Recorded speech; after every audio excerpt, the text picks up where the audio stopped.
na sumuko ang puso ko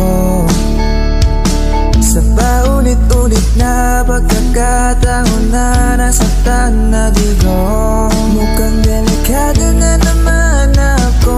Bakit ba kinikilig na naman ako? Pero ngayon ay parang kakaiba pag nakatingin sa iyong mata, ang mundo ay kalma. Ngayon nandiyan ka na, di magmamadali ko na ang katabi hanggang sa ang buhok ay pumapi. Di na maghahanap ng kung anong sagot sa mga tanong dahil ikaw ang katiyagan ko.